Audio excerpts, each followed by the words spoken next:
Hi everyone, I'm Claudia Zaker, your PSAR president. There's a lot of chatter out there regarding MLS rules and some of it, frankly, upside down. I've asked our CEO, Rich D'Ascoli, to help me set the record straight. Rich, let's debunk 5 myths in 5 minutes. I'm ready when you are, Claudia. Let's get to the truth.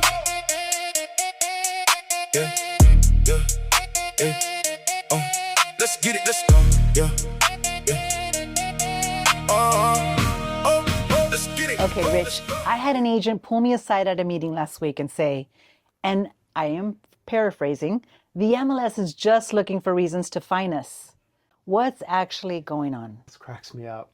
So there are people running around San Diego talking about how fines are, crazy and they're all out of control. Out of PSAR's 9,500 listings last year, PSAR received 53 citations. We received 0.5% of the listings got a fine. Yeah. So the fact that the statement that everyone's being fined and it's crazy, it's really not the case. We get more complaints from agents who are upset about agents breaking MLS rules than people who are actually fined. So I think those people who are filing those complaints, they're the ones who are really upset, at agents who are providing poor data. They want to have the best information for their clients.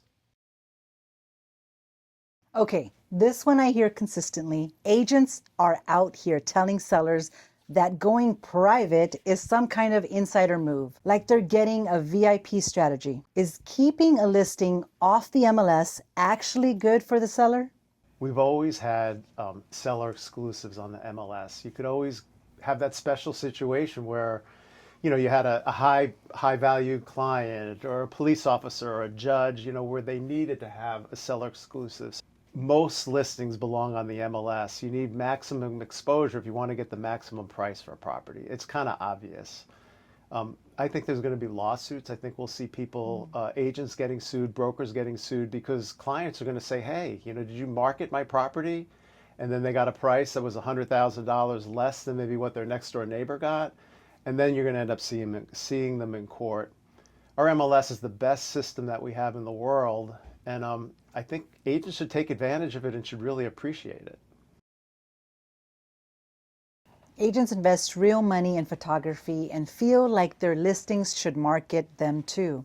Why does the MLS restrict branding on listing photos? Imagine you're working with a buyer and pulling up listings for them. How would you feel seeing another agent's name on the listing? You're sitting down with your clients and you're looking at the listing and some other agent's name is all over that stuff.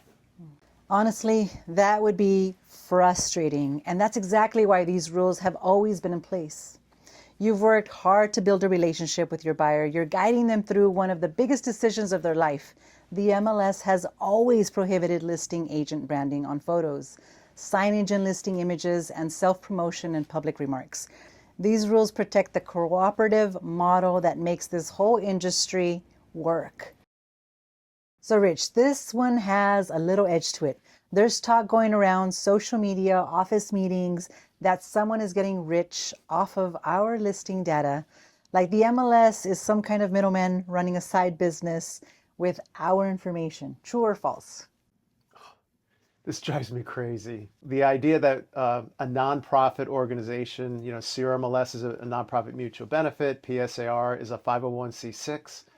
We can't make profit. It's part of our structure. If PSAR were to be offered $6 billion for our association, that money would have to go to a nonprofit because we can't make any money. Nobody can make money off of the data. All right, the last myth.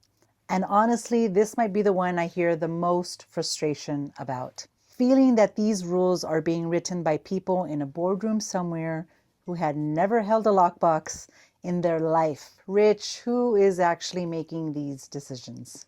I sit in the board meetings at CRMLS, and there's some of the biggest brokers in California sit on that board of directors, producing small brokers.